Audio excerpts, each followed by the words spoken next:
நிகழ்காலத்தில் ஒரு விஷயம் நடக்குது அப்படின்னா அது எப்படியெல்லாம் இங்கிலீஷில் சொல்லலாம் அப்படிங்கிறது இதுக்கு முன்னாடி நான் நிறைய எக்ஸாம்பிள் வச்சு வீடியோவில் சொல்லி கொடுத்துருந்தேன் இல்லையா. ஸோ அதே மாதிரி கடந்த காலத்தில் ஒரு விஷயம் நடந்தால் எப்படி சொல்லணும், எதிர்காலத்தில் நடந்தால் எப்படி சொல்லணும்னு நீங்கள் கேட்டிருந்தீங்க.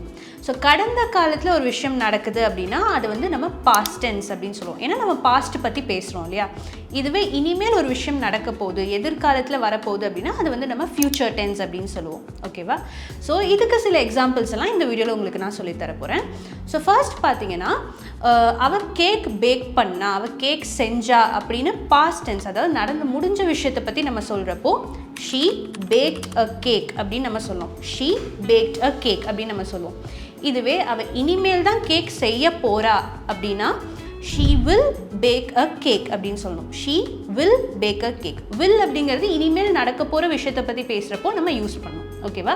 She baked a cake, she will bake a cake அப்படின்னு நம்ம சொல்லணும். அடுத்த எக்ஸாம்பிள் பார்க்கலாம். நாங்கள் ஒரு படம் பார்த்தோம் அப்படின்னு சொல்லணும்னா we watched a movie. நாங்கள் ஆல்ரெடி படத்தை பார்த்துட்டோம். So we watched a movie அப்படின்னு சொல்லணும். இதுவே இனிமேல் தான் நாங்கள் ஒரு படம் பார்க்க போகிறோம் அப்படின்னு நீங்கள் சொல்லணும்னா we will watch a movie. we will watch a movie அப்படின்னு சொல்லணும். அடுத்த எக்ஸாம்பிள், அவள் பாத்திரம் கழுவுனா அப்படின்னு சொல்லுவோம்ல. she washed the dishes. Dishes அப்படிங்கிறது இந்த இடத்துல பாத்திரத்தை குறிக்கும். ஓகேவா.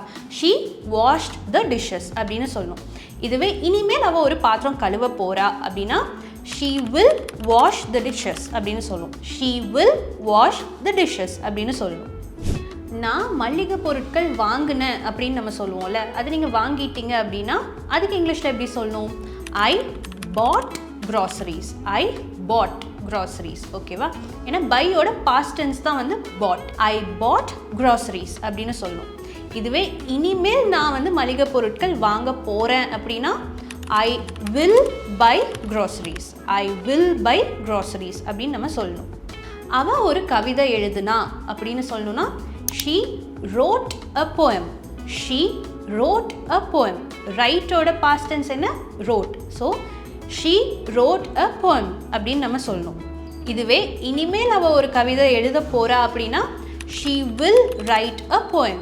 she will write a poem அப்படின்னு நம்ம சொல்லணும். அவன் ஒரு வீடு கட்டுனா அப்படின்னு சொல்லணும்னா he built a house. he built a house. buildோட past tense வந்து என்னது? built. Okay. So he built a house அப்படின்னு நம்ம சொல்லணும். இதுவே இனிமேல் அவன் ஒரு வீடு கட்ட போகிறான் அப்படின்னு சொல்லணும்னா he will build a house அப்படின்னு சொல்லணும். he will build a house அப்படின்னு சொல்லணும். அவங்களோட காரை வித்துட்டாங்க அப்படின்னு சொல்லணும்னா they sold their car. they sold their car அப்படின்னு நம்ம சொல்லணும். இனிமேல் அவங்களோட காரை விற்க போகிறாங்க அப்படின்னா they will sell their car. they will sell their car அப்படின்னு நம்ம சொல்லணும். அடுத்த எக்ஸாம்பிள், நாங்கள்லாம் செஸ் விளையாண்டோம் அப்படின்னு சொல்லணும்னா we played chess. we played chess அப்படின்னு சொல்லணும். இனிமேல் தான் நாங்கள்லாம் செஸ் விளையாட போகிறோம் அப்படின்னா we will play chess. we will play chess அப்படின்னு சொல்லணும். இந்த வீடியோவில் கடந்த காலத்தையும் எதிர்காலத்தையும் இங்கிலீஷில் எப்படியெல்லாம் சொல்லலாம்னு உங்களுக்கு நான் எக்ஸாம்பிள்ஸ் வச்சு சொல்லி கொடுத்தேன் இல்லையா. ஸோ இப்போது உங்களுக்கு ஒரு கேள்வி.